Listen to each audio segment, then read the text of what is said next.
আসসালামু আলাইকুম ওয়া রাহমাতুল্লাহি ওয়া বারাকাতুহু। ইন্নাল হামদালিল্লাহ নাহমাদুহু ওয়া নাস্তাঈনুহু মান ইয়াহদিহিল্লাহু ফালা মুদিল্লা লাহু ওয়া মান ইউদ্লিল ফালা হাদিয়া লাহু ওয়া আশহাদু আন লা ইলাহা ইল্লাল্লাহু ওয়াহদাহু লা শারীকা লাহু ওয়া আশহাদু আন্না মুহাম্মাদান আবদুহু ওয়া রাসূলুহু। أما بعد فأعوذ بالله من الشيطان الرجيم. يا أيها الذين آمنوا أطيعوا الله وأطيعوا الرسول وأولي الأمر منكم فإن تنازعتم في شيء فردوه إلى الله والرسول إن كنتم تؤمنون بالله واليوم الآخر ذلك خير وأحسن تأويلا. عن ابن عباس رضي الله عنه قال أن رسول الله صلى الله عليه وسلم خطب في حجة الوداع فقال ما تركت فيكم ما إن اعتصمتم فلن تضلوا أبدا كتاب الله وسنة نبيه رواه الحاكم بإسناد حسن. وعن أبي هريرة رضي الله عنه قال قال رسول الله صلى الله عليه وسلم من أطاع محمدا فقد أطاع الله ومن عصى محمدا فقد عصى الله ومحمد فرق بين الناس رواه البخاري.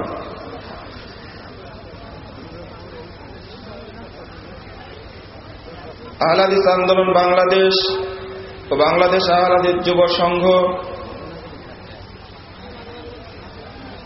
সাতক্ষীরা জেলার ঐতিহ্যবাহী থানা উপজেলা কলরীয় শাখা কর্তৃক আয়োজিত ইসলামী সম্মেলনের সম্মানিত সভাপতি,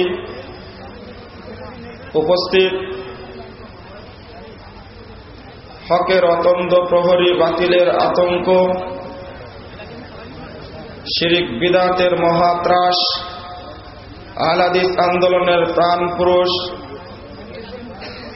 রাজশাহী বিশ্ববিদ্যালয়ের প্রবীণ প্রফেসর, আহলে হাদিস আন্দোলন বাংলাদেশের মুহতারাম আমির প্রফেসর ডক্টর মোহাম্মদ আসাদুল্লাহ গালিব, উপস্থিত অন্যান্য অতিথিবৃন্দ,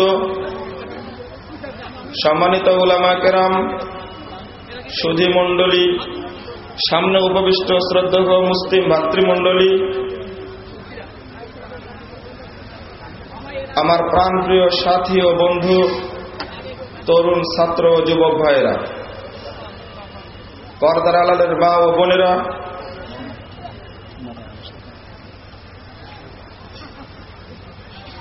দায়িত্বরত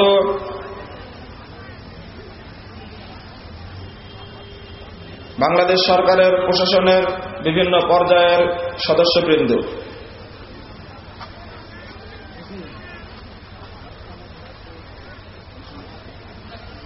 মানবজাতির আশ্রয় স্থল একমাত্র ইসলাম এবং অনুসরণীয় একমাত্র ব্যক্তিত্ব হলেন মুহাম্মদুর রাসূলুল্লাহ সাল্লাল্লাহু আলাইহি ওয়াসাল্লাম। সম্মানিত সুধী মণ্ডলী, আমি উক্ত শিরোনামে আপনাদের সামনে আলোচনা উপস্থাপন করব ইনশাআল্লাহ। ওয়া তাওফীকি ইল্লা বিল্লাহ আলাইহি তাওয়াক্কালতু ওয়া ইলাইহি উনীব। আলোচনার পূর্বেই আপনাদের সহযোগিতা কামনা করছি, আপনারা বসে আলোচনা শোনার চেষ্টা করুন। যারা দোকানপাটে আছেন তাদের কাজকর্ম বন্ধ করে মনোযোগ দিয়ে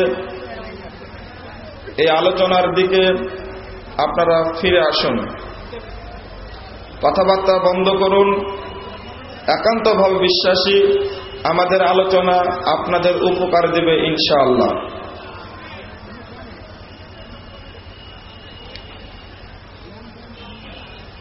আজকে মুসলিম উম্মাহ বিভক্ত এবং আশ্রয়হীন।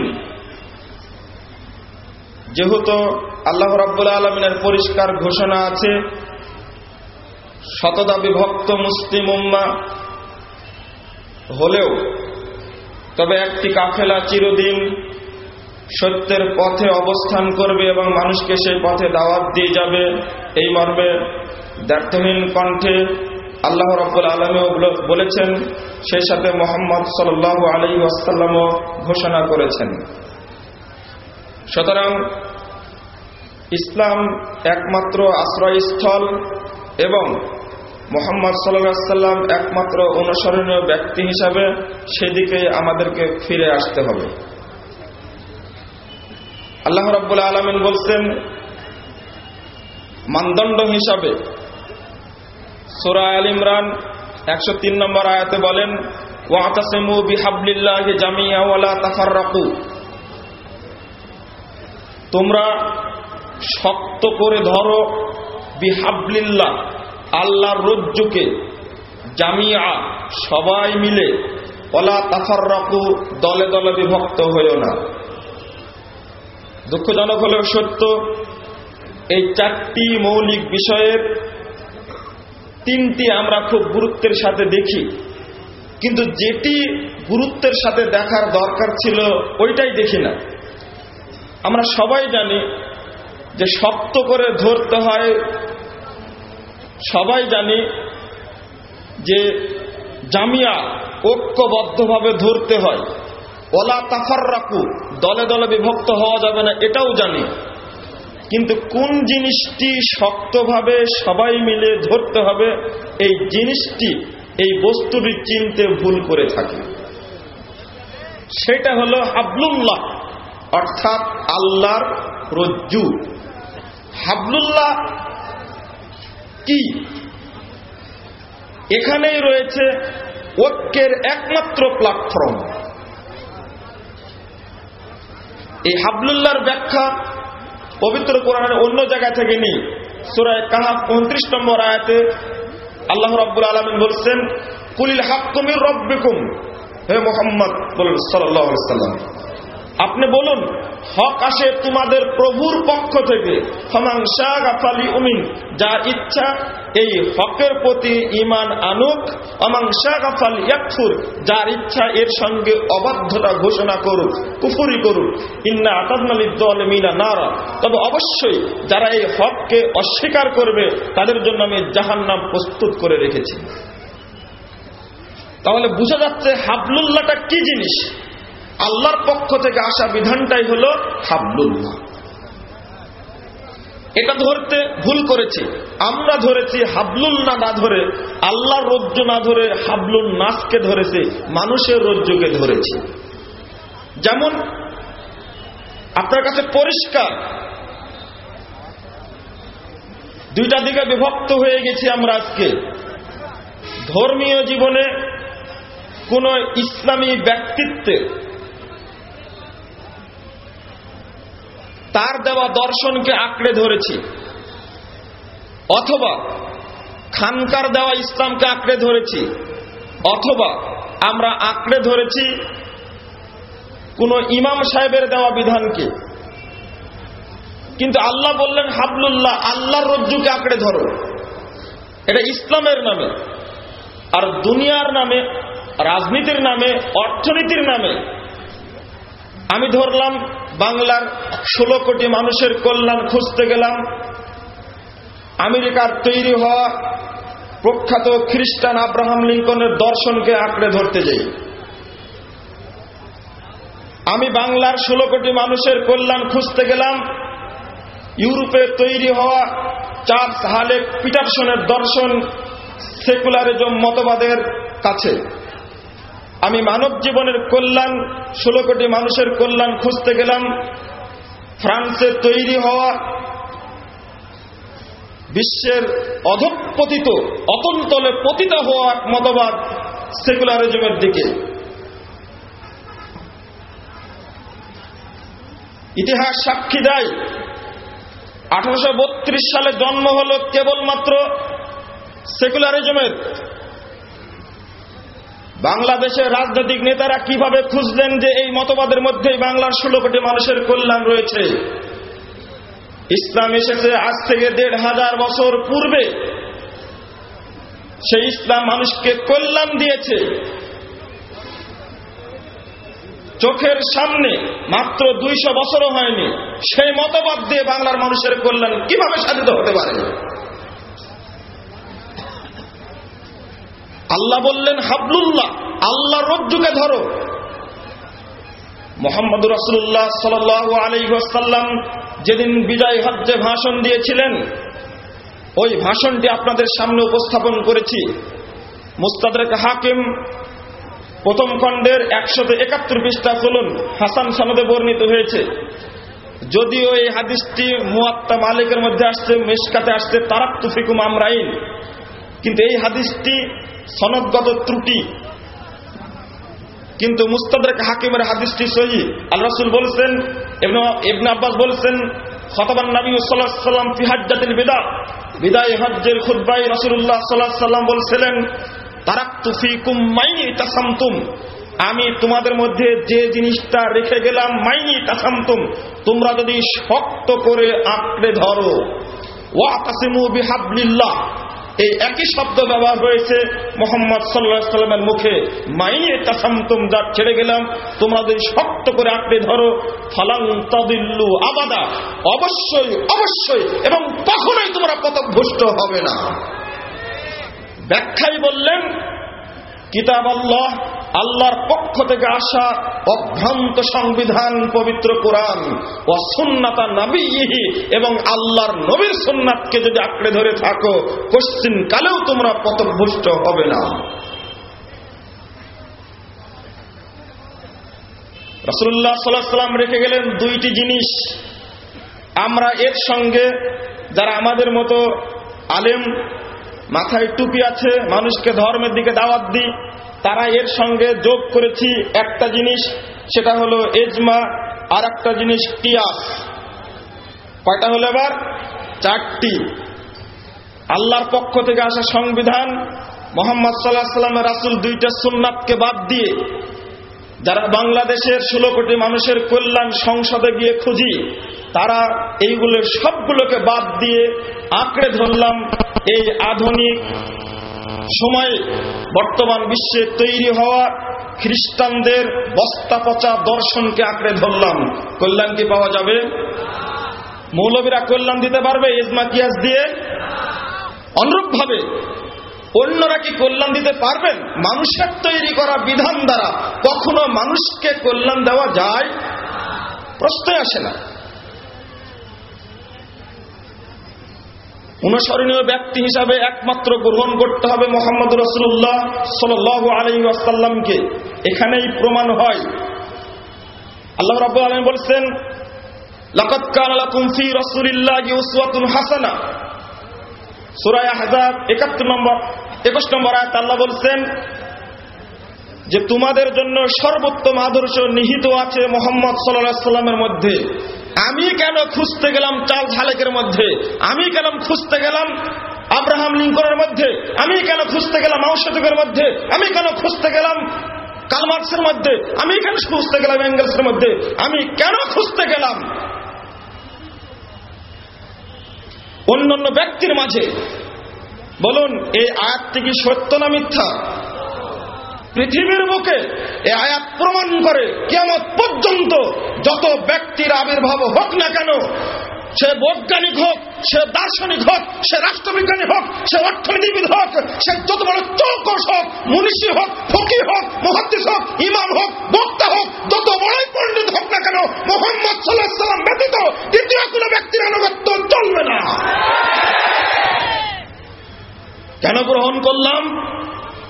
যদি কোনো ব্যক্তি মুহাম্মদ ছাড়া অন্য কোনো ব্যক্তিকে অনুসরণ গ্রহণ করে, নিঃসন্দেহে কাল কিয়ামতের মাঠে ওই ব্যক্তির সঙ্গে তার হাসর নাসর হবে। নিঃসন্দেহে মুহাম্মদকে তার রাসূল হিসেবে গ্রহণ করতে পারবে না। প্রমাণ আল্লাহ রাব্বুল আলামিন বলছেন সূরা বানী ইসরাঈল ৭১ নম্বর আয়াতে বলছেন, ইয়াউমা নাদু কুল্লা উনাসিন বিইমামিহিম, আমি কাল কিয়ামতের মাঠে প্রত্যেক মানুষকে ডাকব তার স্ব ইমাম সহ। কোন ব্যক্তি ইমামহীন কাল কিয়ামত মাঠে উঠবে না, এই আয়াত প্রমাণ করে। আজকেই সিদ্ধান্ত নিতে হবে।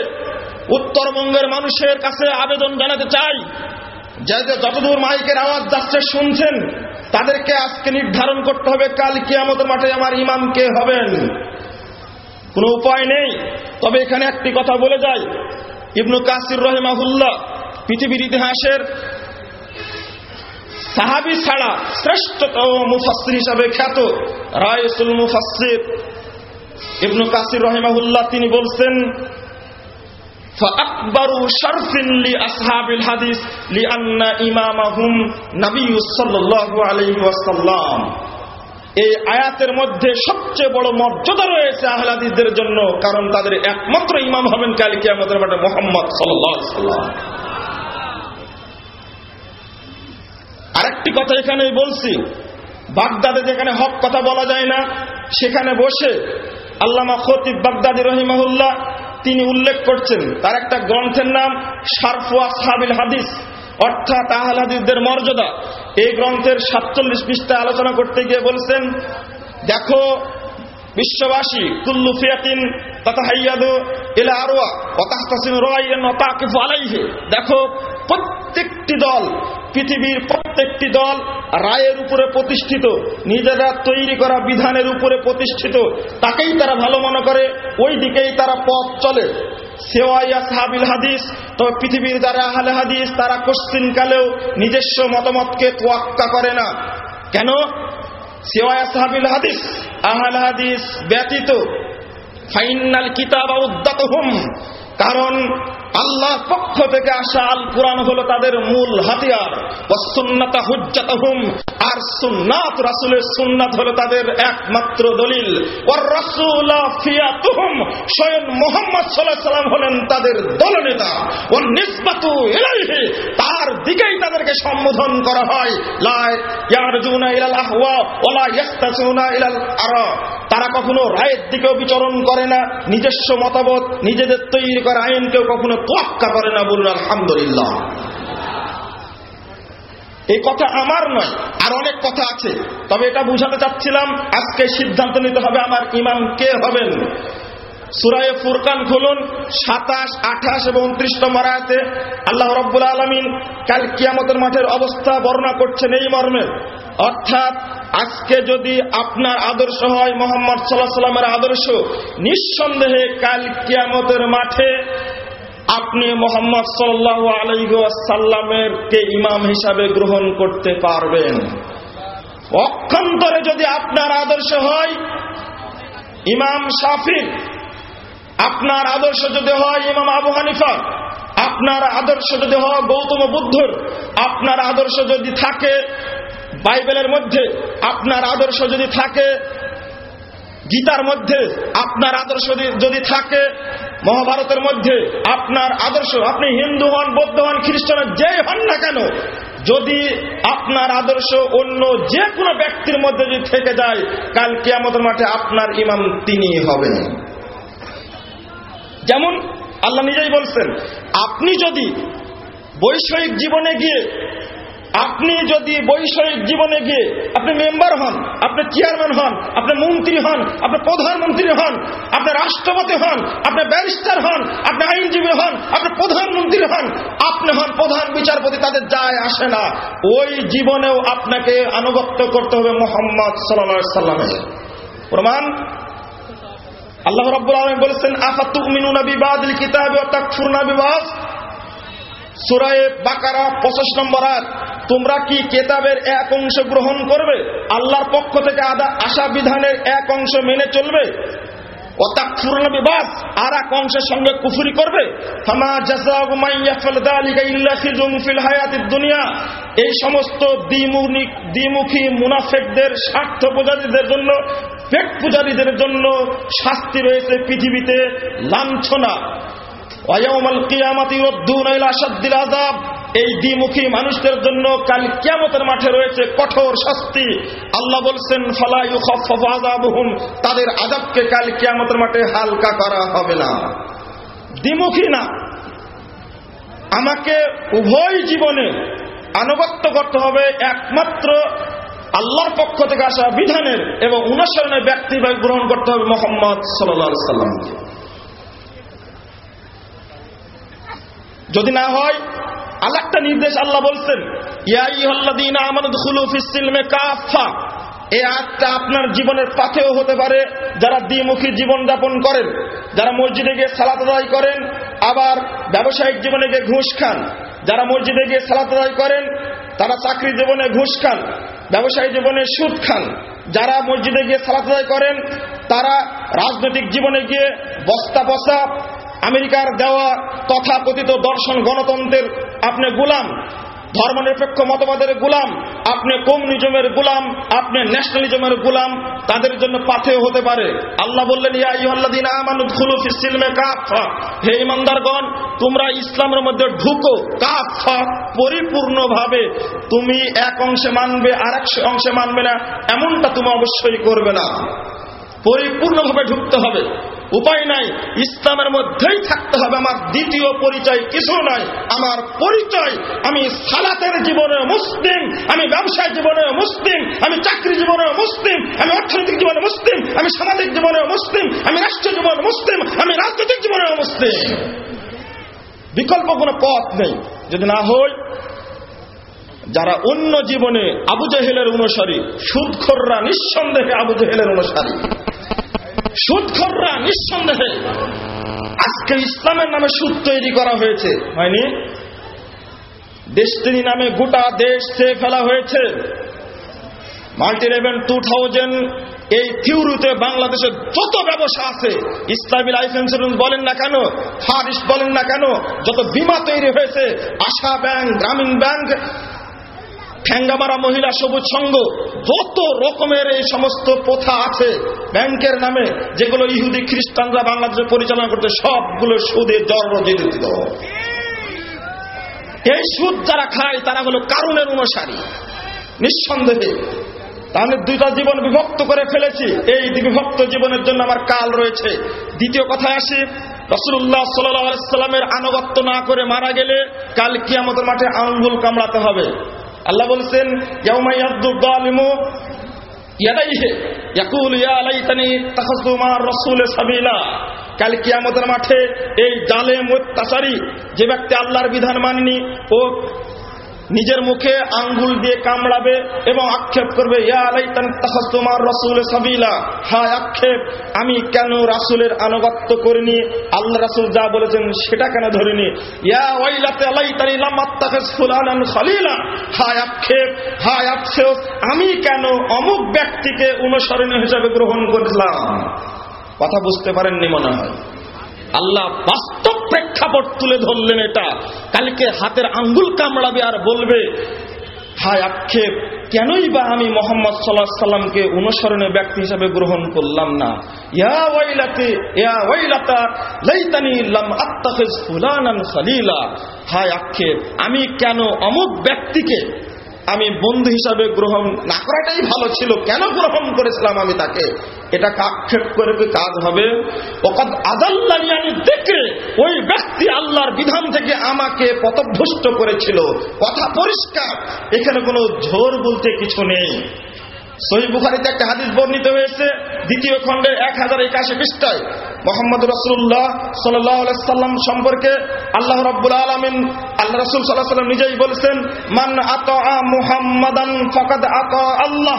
যে ব্যক্তি মুহাম্মদ সাল্লাল্লাহু আলাইহি সাল্লামের আনুগত্য করবে সে ব্যক্তি আল্লাহরই আনুগত্য করবে। ওমান আসা মুহাম্মাদান, যে ব্যক্তি মুহাম্মদ সাল্লাল্লাহু আলাইহি ওয়াসাল্লামের অবাধ্যতা করবে, ফাকাদ আসাল্লাহ, ওই ব্যক্তি মুহাম্মদ আল্লাহর অবাধ্যতা করবে। ওয়া মুহাম্মাদুন ফারাকুম বাইনান নাস, পৃথিবীতে একমাত্র হক ও বাতিলের সত্য মিথ্যার মানদণ্ড হলেন মুহাম্মদুর রাসূলুল্লাহ সাল্লাল্লাহু আলাইহি ওয়াসাল্লাম, দ্বিতীয় কোনো ব্যক্তি নয়। আমি এখানে আরেকটি তথ্য উপস্থাপন করতে চাই, একটা জিনিস বুঝাতে গিয়ে, সেটা হলো কেবলমাত্র অন্য কোনো বিধান চলবে না। বিধান চলবে একমাত্র আল্লাহর পক্ষ থেকে আসা, আনুগত্য অনুসরণ চলবে একমাত্র মুহাম্মদ সাল্লাল্লাহু আলাইহি সাল্লামের। ওমর ফারুক রাদিয়াল্লাহু আনহু একদিন তাওরাত নিয়ে এসে আল্লাহ রাসূলের কাছে উপস্থাপন করলেন। তারপর বলছেন, হাদিহি নুসখাতুম মিনাত তাওরাত, আল্লাহ রাসূল দেখুন এটা হলো তাওরাতের একটা নুসখা। ফাজালা ইয়াকরা, ওমর রাদিয়াল্লাহু আনহু পড়তে শুরু করলেন। ও তাগায়্যারা রাসূলুল্লাহ সাল্লাল্লাহু আলাইহি সাল্লাম, ইতিমধ্যে আল্লাহ রাসূলের মুখটা পরিবর্তন হয়ে গেছে, কালার চেঞ্জ হয়ে গেছে। আবু বকর বলেছেন সাকিলাতকা সাওয়াকিলা ওমর, ওমর তোমার ধ্বংস হোক, তুমি নিঃশেষ হয়ে যাও, তুমি নষ্ট হয়ে যাও, তুমি ধ্বংস হও। আতারা বিমা বিওয়াজি রাসূলুল্লাহ সাল্লাল্লাহু আলাইহি ওয়াসাল্লাম, ওমর তুমি কি দেখছো না মুহাম্মদ সাল্লাল্লাহু আলাইহি ওয়াসাল্লামের মুখের দিকে তাকিয়ে তার অবস্থাটা কি হয়েছে? ফানাযারা উমর ইলা ওয়াজি রাসূলুল্লাহ সাল্লাল্লাহু আলাইহি ওয়াসাল্লাম, ইতিমধ্যে ওমরে ফারুক রাসূলের মুখের দিকে তাকালেন, তাকিয়েই বলছেন আউযু বিল্লাহি মিন গাযাবিল্লাহ ওয়া মিন গাযাবি রাসূলি রাজিনা বিল্লাহি রাব্বাও ওয়া বিল ইসলামি দীনাও ওয়া বি মুহাম্মাদিন নাবিয়্যা। আমি আল্লাহর গজব থেকে, এ মুহাম্মদ সাল্লাল্লাহু আলাইহি ওয়াসাল্লাম অসন্তুষ্টি থেকে আল্লাহর কাছে পরিত্রাণ ভিক্ষা করছে। রাজিনা বিল্লাহি রাব্বাও, আল্লাহকে রব হিসাবে পেয়ে, ইসলামকে দিন হিসাবে পেয়ে, মুহাম্মদকে নবী হিসাবে আমরা সন্তুষ্ট হয়েছি। ওমর আমল করেননি, কেবলমাত্র পড়তে শুরু করেছিলেন। বোঝাতে পেরেছি কি? ওমর রাদিয়াল্লাহু আনহু আমল করা শুরু করেছিলেন, কেবল পড়তে শুরু করেছিলেন। যখন ওমরে ফারুক কথাটি বলে দিলেন, তখন আল্লাহ রাসূল বললেন, গর্জে উঠে বললেন, ওয়াল্লাযী নাফসু মুহাম্মাদিন বিয়াদিহি, সাহাবীরা শোনো, ওই সত্তার কসম করে বলছি যে এই সত্তার হাতে মুহাম্মাদের প্রাণ রয়েছে। লাউ বাদালাকুম মূসা, ওমর রাখো তোমার তাওরাত, ফেলে দাও তাওরাত। লাউ বাদালাকুম মূসা, আজকে যদি তোমাদের সামনে স্বয়ং মূসা আলাইহিস সালামকে হাজির করা হয়, ফাত্তাবাতুমুহু, আর মূসার যদি তোমরা অনুসরণ করো, ওয়া তারাকতুমুনি, আমি মুহাম্মদকে যদি তোমরা ছেড়ে দাও, লা যালালতুম সাওয়ায়ে সাবিল, অবশ্যই তোমরা জান্নাতের পথ থেকে পথভ্রষ্ট হয়ে যাবে, জাহান্নামের পথে চলে যাবে। লাউ কানা হাইয়ান, শুনে রাখো ওমর, সাহাবীরা শুনে রাখো, যদি আজকে মূসা বেঁচে থাকতেন, লাত্তাবানি, মূসা আমার আনুগত্য করতেন, বিকল্প পথ ছিল না।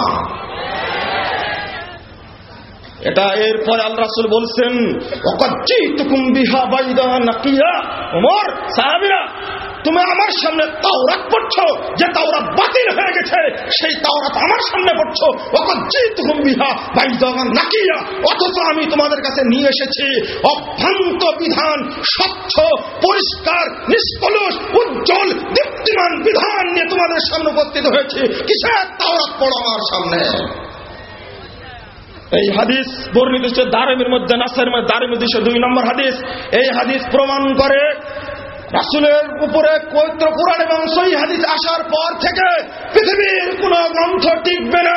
মুসা আলাইহিস সালামের গ্রন্থ টিকবে না, ইব্রাহিম আলাইহিস সালামের সহিফা টিকবে না, আদম আলাইহিস সালামের সহিফা টিকবে না, দাউদ আলাইহিস সালামের জাবুর টিকবে না, ঈসা আলাইহিস সালামের ইনজিল টিকবে না। মুহাম্মদ সাল্লাল্লাহু আলাইহি সাল্লাম আসার পরে, এই পবিত্র কুরআন এবং সহিহ হাদিস নিয়ে আসার পরে পৃথিবীর সমস্ত সংবিধান বাতিল বলে গণ্য হয়েছে। অনুরূপভাবে প্রমাণিত হয়, আজকেও যদি আল্লাহ এবং আল্লাহ রাসূলের দেওয়া কুরআন এবং সহিহ হাদিস ব্যতীত আমেরিকা হোক, ব্রিটেনে হোক, ফ্রান্সে হোক, চীনে হোক, জার্মানিতে হোক, বাংলাদেশ হোক, ইন্ডিয়ায় হোক, সৌদি আরব হোক, কুয়েত হোক, বাহরাইন হোক, সিরিয়া হোক, মিশর হোক, পৃথিবীর যেখানে যে সংবিধান রচিত হবে সবগুলো বাতিল বলে গণ্য হবে। টিকে থাকবে একমাত্র পবিত্র কুরআন এবং সহিহ হাদিস। তুমি চিন্তা করনি যে তাওরাত বাতিল হয়ে গেল রাসূলের সামনে, যে তাওরাত নাযিল হয়েছিল আল্লাহর পক্ষ থেকে, যে ইনজিল বাতিল হয়ে গেল রাসূলের সামনে, যে ইনজিল নাযিল হয়েছিল সরাসরি আল্লাহর পক্ষ থেকে। হে মুসলিম নওজোয়ান, হে বাংলার মুসলমানরা, তুমি কিভাবে ভাবতে পারলে, আমরা কিভাবে ভাবলাম যে পবিত্র কোরআন এবং সহিহ হাদিস আসার পরেও জাতিসংঘের তথাকথিত রচিত মানব রচিত বিধান মুসলমানদের উপরে চাপিয়ে দেয়? কিভাবে চাপিয়ে দেয়? মুসলমানের সন্তান সংসদে বসে কোরআনের বিরুদ্ধে সুদের পক্ষে আইন করে, জেনার লাইসেন্স দেয়। বাংলাদেশে 22টি বেশ্যাখানা চালু রয়েছে, বাংলার মা বোনকে, তাদের ইজ্জতকে হানি করা হচ্ছে। জেনার লাইসেন্স দিয়ে বেশ্যাখানা কেন চালু থাকবে বাংলার মধ্যে?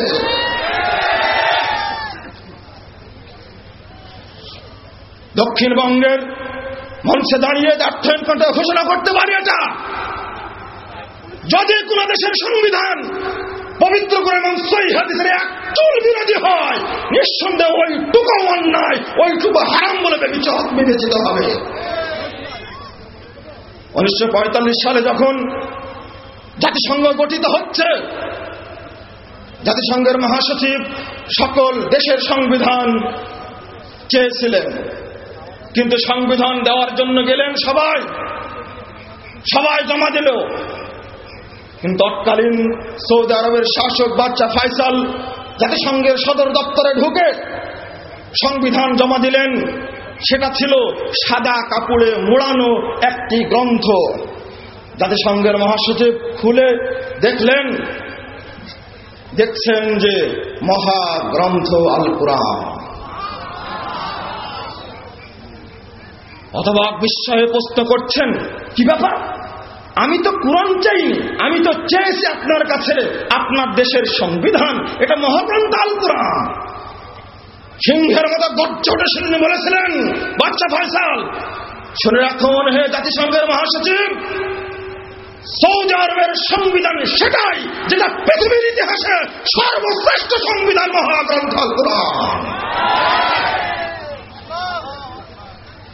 বাংলাদেশের মুসলিমরা গর্ব করে থাকে পৃথিবীর দ্বিতীয় বৃহত্তম মুসলিম রাষ্ট্র, কিন্তু লজ্জা করে না এই বাংলাদেশের সংবিধানে পবিত্র কোরআন সহিহ হাদিস বিরোধী অসংখ্য আইন রচনা করা আছে। কেন থাকবে এটা? জাতিসংঘের ইট বালি সিমেন্ট সদর দপ্তর সদস্যরা সাক্ষী হয়ে গেছে, গোটা পৃথিবীর মোড়লি করবে জাতিসংঘ। জাতিসংঘকে বুঝিয়ে দিলেন, আল্লাহর পক্ষ থেকে বাদশা ফয়সালকে বলে দিলেন, বাদশা ফয়সাল তুমি জানিয়ে দাও এই জাতিসংঘের সংবিধান হবে ইসলাম পবিত্র করে এবং সহিহ হাদিস ছাড়া অন্য কিছু নয়। যদি এটাই হয়ে থাকে কেন আজকে বলতে পারি না মুসলমানের বাচ্চা?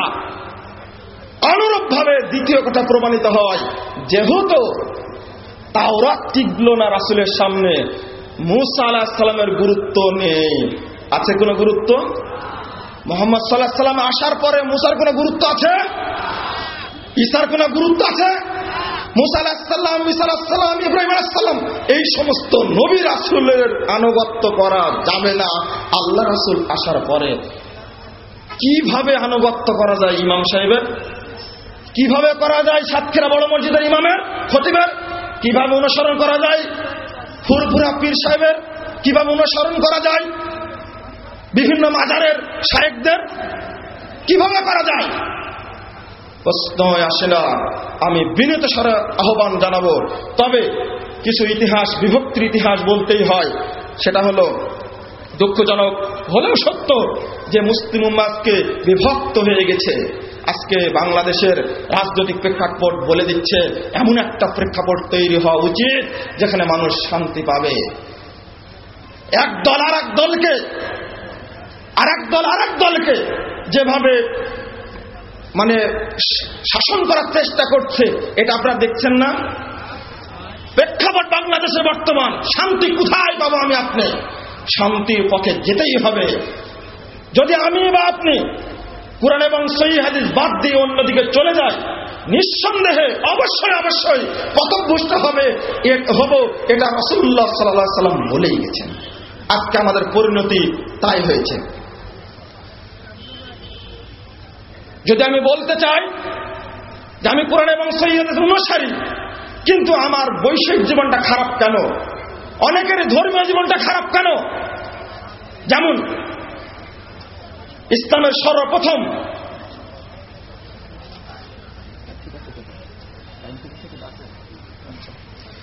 যদি আমরা দেখতে যাই, একটু পিছনের দিকে ফিরে যাই, প্রথম ইসলামের নামে দল হয় চারটি। একটি হলো খারেজি, 2 নম্বর হলো শিয়া, 3 নম্বর হলো মুরজিয়া, আর একটি হলো কাদারিয়া। এই 4টি দল প্রথমে তৈরি হয়। আলী রাদিয়াল্লাহু আনহুকে হত্যার মাধ্যমে 4টি দলের আবির্ভাব ঘটে। আব্দুল ইবনে মুবারক বলছেন, কিতাবুজ জুহুদের ভূমিকার মধ্যে বলছেন যে এরপর থেকে পৃথিবীতে যত দল তৈরি হবে সবগুলো 4টি দলের শাখা। 456 হিজরিতে বসে ইবনে হাজাম আন্দালুসি রাহিমাহুল্লাহ তিনি দায়িত্বহীন ঘোষণা করছেন। আজকে কি ঘোষণা করতে পারবো? কিতাবুল ফসল ফিল মিলাল ওয়াল আহওয়ান নিহাল, সমস্ত দলের বিবরণ দিতে গিয়ে এই গ্রন্থ তিনি লিখছেন। প্রথম খণ্ডের 371 পৃষ্ঠা বলছেন, ওয়াকাত তুসাম্মা বিইসমিল ইসলামে মিন আজমা জামি ফিরাকি আহলিল ইসলাম আলা আন্নাহু লাইসা মুসলিমান। আজকে বহু দলের ইসলামের নামে নামকরণ করা হয়েছে, কিন্তু একটি এগুলো ইসলামী দল নয়। মিসলু তাইফা মিনাল খাওয়ারিজ, যেমন খারেজিরা ইসলামী দল নয়। যে খারেজিরা বাংলার বুকে হত্যা করে রক্তের গঙ্গা বইয়ে দিয়ে রাষ্ট্র ক্ষমতা দখল করতে চেয়েছিল, এটাই হলো খারেজিরা। আজ থেকে 456 হিজরিতে সিংহের মতো শক্ত হতে কলম ধরে যিনি ইবনে হাজাম আন্দালুসি 1 বছর 2 বছর নয় 7 বছর জেল খাটছেন, 7 বছরে যত লিখেছিলেন সবগুলোকে তাকে জেল খাটতে মুক্তি দেওয়ার পরে তার সামনে সবগুলোকে পুড়িয়ে ভস্মী করে দেওয়া হয়েছিল সেই ইবনে হাজাম আন্দালুসি। তিনি বলছেন, আপনার মাথায় খুব বল কিন্তু বলতে পারবেন? অতঃপর আব্দুল করিম শাহরাস্তানি বলছেন, আপনি বা আমি ধোঁকায় পড়ে থাকি যে সবাই তো ইসলামী দল, কার অনুসরণ করবো, ঐক্য কিভাবে হবে, প্ল্যাটফর্ম কোনটা আমার? আব্দুল করিম শাহরাস্তানি তিনি বলছেন আল মিলাল ওয়ান নিহাল গ্রন্থের 28 পৃষ্ঠা, তিনি বলছেন ইন্না দাওয়া শিয়া লাইসাত হুজ্জাতান আল কুরআনে ওয়া আল মুসলিমিন, শিয়াদের দলিলগুলো মুসলমানদের মধ্যেও পাওয়া যায় না, কুরআনের মধ্যেও পাওয়া যায় না। শিয়ারা যা করে, ওরা 3 ওয়াক্ত সালাত পড়ে, এটা কুরআনে আছে নাকি? মুসলমানদের মধ্যে আছে? এটা নেই। তিনি বলছেন ইন্না দাওয়া শিয়া, শিয়াদের দাবি লাইসাত হুজ্জাতান আল কুরআন ওয়াস সুন্নাহ, কুরআন এবং সুন্নাহর মধ্যে এবং মুসলমানদের মধ্যে পাওয়া যায় না। কেন? লিআন্না শিয়া গায়রু মুসলিমিন, কারণ শিয়ারা মুসলমান নয়। বলতে পারবেন? বর্তমান যুগে শিয়ারা গোটা মুসলিম বিশ্বে অস্থিরতা সৃষ্টি করছে। এমনকি বাংলাদেশেও সেই খোমেনি মতবাদকে নিয়ে আজকে চিন্তা করা হচ্ছে, খোমেনি মতবাদী বাংলাদেশের মানুষের মুক্তির সন্ধান দিতে পারে। বলুন নাউজুবিল্লাহ। এতক্ষণে ভক্তি আহমদী নেজাদের আচরণ দেখি আপনার মন এত গলে কেন? আপনি কি জানেন আকীদা? আহমদী নেজাদের বিশ্বাস হলো আলী হলেন তাদের প্রথম খলিফা। আপনি বিশ্বাস করেন এটা? মুসলমানদের প্রথম খলিফা কে? আরেকটি দলের শিয়াদের আরেকটি দলের আকীদা হলো মুহাম্মদ সাল্লাল্লাহু আলাইহি ওয়াসাল্লাম নবী নন, বরং ভুল ক্রমে আসছিল, আসলে নবী হলেন শ্রেষ্ঠ হলেন আলী রাদিয়াল্লাহু আনহু। অথচ তারা আলীকে হত্যা করেছে। শিয়াদের প্রতি, ইরানের প্রতি একটা ভক্তি কেন আপনাদের? সে তো বুঝে আসে না। সাদ্দাম অপরাধ করেছিলেন, তবে সাদ্দামের আকীদা ছিল পবিত্র কোরআন 30 পারা, কিন্তু আহমদী নেজাদের আকীদা হলো পবিত্র কোরআন 90 পারা।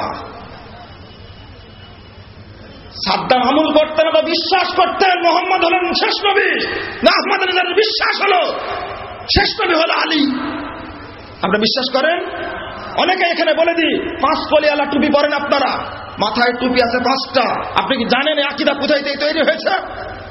আপনি মুসলিম গর্ব করেন মুহাম্মদ সাল্লাল্লাহু আলাইহি ওয়াসাল্লাম, আলী রাদিয়াল্লাহু আনহু, হাসান হুসাইন ও ফাতেমা, এই 5জনকে কেবল মাত্র শিয়ারা ভক্তি করে, বাকি সবাইকে তারা কাফের মনে করে। ওই জন্যই তারা 5 কলিওয়ালা টুপি মাথায় দিয়ে ভক্তি দেখাতে চায় তাদেরকে। আপনি তো ভাবেন না জিনিসটা? কেন ভাবলেন না? এগুলো ভিতরে আলোচনা ওইদিক যাচ্ছে না, আমি এরপরে আসছি। এরপরে বিভক্ত হলো মুসলিম উম্মাহ আরো 4টি ভাগে, যাকে বলা হয় সুফিবাদ। আল ফিরাকুন মুআসিরা গ্রন্থের প্রথম খণ্ডের 38 পৃষ্ঠা আপনি খুলুন। আলোচনা করতে গিয়ে সুফিবাদ, আল ফিকরু সুফি, এই সুফিদের যে চিন্তা দর্শন, এটা কোথা থেকে আসলো? লেখক জোর গলায় উল্লেখ করেছেন এই সুফিবাদ অর্থাৎ যেটা বাংলাদেশে প্রচলিত আছে শরীয়ত, তরিকত, মারিফত, হাকিকত, এই 4টি ফেরকা তৈরি হয়েছে 3টি দর্শন থেকে। একটি হলো গ্রিক সভ্যতা, একটি হলো পারসিক সভ্যতা, একটি হলো ইন্ডিয়ান সভ্যতা। এই 3টি সভ্যতার আলোকে সুফিবাদের জন্ম হয়েছে। আর সেটাকেই নিয়ে বাংলাদেশে বলি শরীয়ত, তরিকত, মারিফত, হাকিকত। 4th শতাব্দী হিজরিতে আসে তৈরি হলো আরো 4টি, সেটা হলো হানাফি, শাফি, মালিকি, হাম্বলি। সময় যেহেতু অল্প, আমি একটা রেফারেন্স এখানে টানছি। খুলুন ইলামুল মুওয়াক্কিন। ইলামুল মুওয়াক্কিন 2 নম্বর খণ্ডের 145 পৃষ্ঠা। আল্লামা ইবনুল কাইয়িম রাহিমাহুল্লাহ বলছেন ইন্নামা হাদাসাত হাযিহিল বিদআ, এই দলাদলি 4টি বেদাতি দল তৈরি হয় ফিল কর্নের রাবিউল মাজমুম, অভিশপ্ত ঘৃণিত 4th শতাব্দী হিজরিতে। একই কথা উল্লেখ করছেন ভারত গুরু শাহুল্লাহ মুহাদ্দিস দেহলভী হুজ্জাতুল্লাহিল বালিগার প্রথম খণ্ডের 152 এবং 53 পৃষ্ঠা খুলুন। সেখানে তিনি উল্লেখ করছেন আলাম আন্নান নাসা ক্বাবলা মিয়াতের রাবিআতে গায়রা মুজমিঈনা আলা তাকলিদিল খালিস লিমাযহাবিল আইনিহি শুনে রাখো হে বিশ্ববাসী, ৪র্থ শতাব্দী হিজরির পূর্বে কোন মুসলিম ব্যক্তি একক কোন মাযহাবের তাকলিদ করতেন না। এটা উপমহাদেশের মানুষ। তাহলে বোঝা যাচ্ছে বিভক্তি পরে আসে। এরপর উপমহাদেশে যেটা হয়েছে সেটা তো আপনারা জানেনই, চিশতিয়া, মুজাদ্দিদিয়া, নকশবন্দিয়া, কাদারিয়া। আরো তৈরি হলো শিয়াদের শুধু দল আছে 69টা, শিয়াদের দল আছে শুধু 69টা, রাফেজি, জাহমিয়া, মুজাসসিমা, মুসাব্বিহা, আরো অনেকগুলো দল আছে।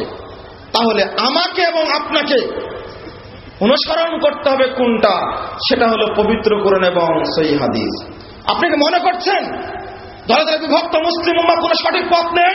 শুনুন, আল্লাহ বলছেন অমিম্মান খালাকনা উম্মাহ, পৃথিবীতে যত কাফেলা আমি সৃষ্টি করেছি তার মধ্যে একটি কাফেলা আছে ইয়াহদুনা বিল হক, আল্লাহর পক্ষ থেকে আসা হক অনুযায়ী আমল করে, ওয়া বিহি ইয়াদিলুন, এবং ওই হককে প্রতিষ্ঠা করার জন্য সংগ্রাম করে। বলুন আলহামদুলিল্লাহ। সূরা আরাফ 181 নম্বর আয়াত খুলুন। চলুন সহিহ মুসলিম 2য় খণ্ডের 143 পৃষ্ঠা খুলুন। আল্লাহ রাসূল বলছেন লা তাযালু তায়িফাতুম মিন উম্মতি যাহিরিনাল হক, সর্বদা আমার উম্মতের মধ্যে একটি কাফেলা থাকবে, একটি দল থাকবে, যাহিরিনাল হক, হকের উপরে বিজয়ী থাকবে। লা ইয়াদুররুহুম মান খাযালাহুম, তাদেরকে কেউ ক্ষতি করতে পারবে না। ওহুম কাযালিক হাত্তা ইয়াকামুল্লাহ, ওহুম কাযালিক, ইতিমধ্যে কিয়ামত চলে আসবে, তারা ওইভাবেই থাকবে। হাদিস প্রমাণ করে কিয়ামত পর্যন্ত একটি দল অবশ্যই অবশ্যই হকের উপরে টিকে থাকবে। অতএব আপনাকে সেই পথে থাকতে হবে। যদিও বা আপনি আমি বিভ্রান্ত হয়ে গেছি ইতিমধ্যেই, অনেকগুলো দল, অনেকগুলো পথ, অনেক রকম আমূল, অনেক রকমের আলেম, অনেক রকমের ইসলামী দল, যাব কোথায়? ঠিক না? আপনি কোথায়? এই হাদিসটা সান্ত্বনা মানে আপনার জন্য আপনাকে খুঁজে নিতে হবে। পৃথিবীর যদি কোনো ব্যক্তি চেষ্টা করে সমস্ত ইসলামী দলকে এক করব, ও 1 নম্বরে ভুল করবে। আবারও বলছি, পৃথিবীর কোন ব্যক্তি চেষ্টা করে গোটা মুসলিম উম্মাহকে আমি এক করব, তাহলে ও ভুল করবে। রাসূল বলেছিলেন দলে দলে বিভক্ত হবে, আর আপনি বলছেন যে এক করব। আল্লাহ রাসূল বলেছেন সহিহ মুসলিম 1ম খণ্ডে 84 পৃষ্ঠা খুলুন। আল্লাহ রাসূল বলেছেন বাদাল ইসলামু গরীবান, দেখো সাহাবীরা, ইসলামের সূচনা হয়েছে অল্প কিছু সংখ্যক মানুষের মাধ্যমে, ওয়া সায়াউদু কামা বাদারা, ইসলাম আবার ফিরে যাবে অল্প সংখ্যক মানুষের মাঝে। ফাতুবালিল গুরাবা, সাহাবীরা শুনে রাখো, এই অল্প সংখ্যক মানুষের জন্য রয়েছে জান্নাতের সুসংবাদ। আপনি দল ভারী করবেন? আপনি দল ভারী করবেন? কোথায় পেলেন এটা? আমি আরেকটি কথা বলি। আবু দাউদের 631 পৃষ্ঠা হাদিস বর্ণিত হয়েছে। আল্লাহ রাসূল বলছেন, দেখো সাহাবীরা, সিনতানু ওয়া সাবুনা ফিন্নার, ৭৩টি দল হবে আমার উম্মতের, তার মধ্যে ৭২টি যাবে জাহান্নামে, ওয়া ওয়াহিদাতুন ফিল জান্নাহ, একটি যাবে জান্নাতে, ওয়াহিয়াল জামাত, সেটাই হলো ঐক্যবদ্ধ একটি দল, জামাতবদ্ধ একটি দল। একা থাকলেও, আপনার লক্ষ্য থাকলে পবিত্র করে এবং সহিহ হাদিস, 2 জন থাকলেও ঐক্যবদ্ধ থাকতে হবে, 3 জন থাকলেও ঐক্যবদ্ধ থাকতে হবে, সেটাই হলো জামাত। বাংলাদেশে আলেমেরা ব্যাখ্যা করেছে, ইসলামী দলের আলেমরা ব্যাখ্যা করেছে এই মর্মে, যে দলের লোক সংখ্যা বেশি ওই দল হলো জামাত। বলুন নাউযুবিল্লাহ। আল্লাহ বলছেন মুহাম্মদ সাল্লাল্লাহু আলাইহি ওয়াসাল্লামকে লক্ষ্য করে, স্বয়ং মুহাম্মদ সাল্লাল্লাহু আলাইহি ওয়াসাল্লামকে তার পথভ্রষ্ট হওয়ার কোনো ভয় ছিল? আপনি আবার বুঝুন তো, মুহাম্মদ সাল্লাল্লাহু আলাইহি ওয়াসাল্লাম পথভ্রষ্ট হওয়ার ভয় ছিল? সেই মুহাম্মদকে লক্ষ্য করে বলছেন ওয়াইন তুতি আকসারামান ফিল আরদ, মুহাম্মদ শোনো, যদি তুমি পৃথিবীর অধিকাংশ মানুষের আনুগত্য করো, ইউদিল্লুকা আন সাবিলিল্লাহ, অধিকাংশ মানুষ তোমাকে আল্লাহর রাস্তা থেকে সরিয়ে দেবে। আশ্চর্য কথাবার্তা, আপনি কি ভাবলেন? সূরা আনাম 116 নম্বর আয়াত আল্লাহ বলছেন বাল আকসারুহুম লা ইলাহা ইল্লাল্লাহ, পৃথিবীর অধিকাংশ মানুষই হক জানে না। তাহলে ওয়াহিয়াল জামাত, জামাতবদ্ধ একটি দল থাকবে। এই দলের সংখ্যাধিক্য লোক নয়, সংখ্যার কোনো গুরুত্ব নেই। যদি তাই হতো, ইব্রাহিম আলাইহিস সালাম কয়জন ছিলেন? একাই ছিলেন। আল্লাহ বলছেন ইন্না ইব্রাহিমা কানা উম্মাতান কানাত লিল্লাহি হানিফা, নিশ্চয় ইব্রাহিম একা একটি উম্মত ছিলেন, আল্লাহর জন্য একনিষ্ঠ ছিলেন। সূরা নাহল 120 নম্বর আয়াত বলুন। ওই ইব্রাহিমকে লক্ষ্য করে আল্লাহ বলছেন ওই ইবতালা ইব্রাহিম রাব্বুহু বিকালিমাত, ইব্রাহিমকে আমি বহু পরীক্ষা নিলাম, ফাতাম্মাহুন, ইব্রাহিম প্রত্যেকটি পরীক্ষায় পাশ করলেন। ক্বালা ইন্নী জাইলুকা লিন-নাসি ইমামা। ইব্রাহিম, তুমি একা থাকলে কি হবে? তুমি পাশ করার কারণে, উত্তীর্ণ হওয়ার কারণে গোটা পৃথিবীর মানুষের, মানব জাতির ইমাম বানিয়ে দিলাম আমি। ইবনে মাসউদ বলছেন, বন্ধু তুমি কি জানো জামাত কাকে বলে? ওয়াহিয়াল জামাত, জামাত কাকে বলে জানো? এই হাদিসটি বর্ণিত তারিখ ইবনে আসাকির 13 নম্বর খণ্ডের 222 পৃষ্ঠায় তিনি বলছেন, বন্ধু তুমি কি জানো? বুকের উপরে থাবা দিয়ে বলছে, জানো তুমি জামাত কাকে বলে? ইন্নাল জামাতা মা ওয়াফাকাল হক। জামাত তাকেই বলে যা হকের সাথে মিল আছে। জামাত তাকেই বলে, দল তাকেই বলে যেটা হকের সাথে মিল আছে। ওয়াইন কুনতা ওয়াহদাক, যদিও ওই দলের সদস্য তুমি একজন হও। বাংলার 16 কোটি মানুষ যদি মুহাম্মদ সাল্লাল্লাহু আলাইহি ওয়াসাল্লামকে বাদ দিয়ে আল্লাহর পক্ষ থেকে সভ্রান্ত বিধান পবিত্র কুরআন এবং সহিহ হাদিসকে যদি ফেলে দিয়ে অন্যের আনুগত্য করে দেয়, এই সাক্ষীরা কলরায় যদি একজন ব্যক্তি থাকে, সেই ব্যক্তি আল্লাহর পক্ষ থেকে আসা বিধানের আনুগত্য করে, ওই ব্যক্তি হলো 16 কোটি মানুষের মধ্যে একমাত্র ব্যক্তি হলো জান্নাতি ব্যক্তি। সংখ্যার তোয়াক্কা ইসলাম করে না, সংখ্যা কখনো বরদাস্ত করে না। এরপর আল্লাহ রাসূল বলছেন, সাহাবীরা শুনে রাখো, ওয়াইন্নাহু সায়াখরুজু ফি উম্মতি আকওয়াম। সাহাবীরা, অচিরেই আমার উম্মতের মধ্যে অনেকগুলো ইসলামী দল তৈরি হবে। তাজারাবিহিম তিলকাল আহওয়া কামা তাজাল কালবু বিসাহিবিহি। এই দলগুলো তৈরি হয়ে এত ভুয়া আমল তৈরি করবে, সমাজে সব জায়গায় ছড়িয়ে দিবে। স্কুলে ছড়াবে, মাদ্রাসা ছড়াবে, কলেজে ছড়াবে, বিশ্ববিদ্যালয়ে ছড়াবে, বঙ্গভবনে ছড়াবে, ছড়াবে সংসদে, সচিবালয়ে ছড়াবে, সব আনাচে কানাচে, গ্রামে গঞ্জে, শহরে বন্দরে সব জায়গায় ছড়াবে। যেভাবে পক্স বের হলে মাথা থেকে পা পর্যন্ত কোনো জায়গা বাকি থাকে না, এরা তাই করবে। কি বিশ্বাস হয় না হাদিস? এরাই বলবে, আলেম তারাই বলবে মানুষ হত্যা করে সংসদ দখল করো। এরা ইসলামের নামে তৈরি করবে। এরাই বলবে আব্রাহাম লিঙ্কনের তৈরি করা গণতন্ত্রকে মেনে নিয়ে ইসলাম কায়েম করব। এরাই বলবে ইসলাম কেবলমাত্র খানকার মধ্যে বন্দী আছে। এরাই বলবে কেবলমাত্র ইসলাম বন্দী আছে পীর সাহেবের থলির মধ্যে। এরাই বলবে ইসলাম কেবলমাত্র বন্দী আছে ফজিলতের বস্তা ভাষা সংস্কৃতির মধ্যে। এরাই বলবে ইসলাম মানুষের কল্যাণ আছে আমেরিকায় তৈরি হওয়া দর্শনের মধ্যে, ইউরোপে তৈরি হওয়া দর্শনের মধ্যে। এরাই বলবে অনেক আমল তৈরি হবে সমাজের বুকে, যার কোনো দলিল থাকবে না। একটু কথা এখানে, এই আকম অনেকগুলো দলের অবস্থা কাল কিয়ামতের মাঠে কি হবে? সহিহ বুখারীতে 974 পৃষ্ঠায় একটা হাদিস বর্ণিত হয়েছে। সেই হাদিসটি অনুবাদ করেছেন ডক্টর সাখাওয়াত সাহেব, কিন্তু পূর্ণাঙ্গ করতে পারেননি। ওই কিয়ামতের মাঠে এই সমস্ত দলগুলো কাল কিয়ামতের মাঠে রাসূলের কাছে পানি পান করার জন্য যাবে। আল্লাহ রাসূল বলেছেন পানি পান করাতেই থাকবো, সবাই পানি পান করবে আমার উম্মত। লাইয়া জান্না লাইয়া কম, ইতিমধ্যে অনেক দল আমার সামনে উপস্থিত হয়ে যাবে। কথা বোঝা গেছে? এই পৃথিবীর দল, কিয়ামতের মাঠের দল, একই শব্দ ব্যবহার হয়েছে। আল্লাহ রাসূল বলেছেন লাইয়া জান্না লাইয়া কম, ইতিমধ্যে অনেকগুলো দল আমার সামনে উপস্থিত হবে। আরিফুনি ইয়া রাসূলানি, আমি তাদেরকে চিনতে পারবো, তারাও আমাকে চিনতে পারবে। অতঃপর আমার মাঝে এবং তাদের মাঝে প্রাচীর সৃষ্টি করা হবে, দেওয়াল তৈরি করে দেওয়া হবে। আমি বলবো আরে ইন্নাহুম মিন্নি, এরা তো আমার উম্মত, আমি তাদেরকে পানি পান করাবো, তোমরা বাধা দিচ্ছ কেন? বলা ইন্নাকা লা তাদরি মা আহদাসু বাদাক, আপনি জানেন না এরা কত ভুয়া আমলের আশ্রয় দিয়েছে আপনার মৃত্যুর পরে। হ্যালো, আপনি মনে করলেন যে কোনো দলের আনুগত্য করবেন? এটা মুসলমানদের সম্পর্কে বললাম। অতএব কার আনুগত্য থাকবে না, একটাই কথা হবে, সেটা হলো আপনাকে দলিল ভিত্তিক আমল করতে হবে। যদি আপনাকে উদাহরণ দিই কয়েকটি, সালাম দিলেন, মুসাফা হলো, চট করে বুকে হাত মারলেন, একটা দলিল বের করেন। আমি কিয়ামত পর্যন্ত চ্যালেঞ্জ করলাম গোটা পৃথিবীর আলেমের কাছে, শুধু বাংলাদেশের আলেমের কাছে নয়। যেদিন পাবো সেদিন আমল করব, না পাওয়ার আগ পর্যন্ত বুকে হাত দেওয়ার আমল কোথাও পাওয়া যাবে না। আমি বলবো সালাতে দাঁড়িয়ে, প্রথমে জায়নামাজে দাঁড়িয়ে বলা হয় ইন্নী ওয়াজ্জাহতু ওয়াজহিয়া লিল্লাযী ফাতারাস সামাওয়াতি ওয়াল আরদি হানিফান ওয়া মা আনা মিনাল মুশরিকিন। এই দলিল বের করুন। যতদিন পর্যন্ত দলিল না পাওয়া যাবে ততদিন পর্যন্ত আমি বলবো না, চ্যালেঞ্জ ঘোষণা করলাম বিশ্বব্যাপী, কোথায় আছে দলিল বের করুন। আমি চ্যালেঞ্জ ঘোষণা করব। একটা বিষয় নয়, আরো বহু বিষয় রয়েছে চ্যালেঞ্জ ঘোষণা করার মতন। যদি আমি বলি যে দলিল আপনি বের করুন, কোথায় আছে দলিল? তাহলে দলিল কিন্তু পাওয়া যাবে না।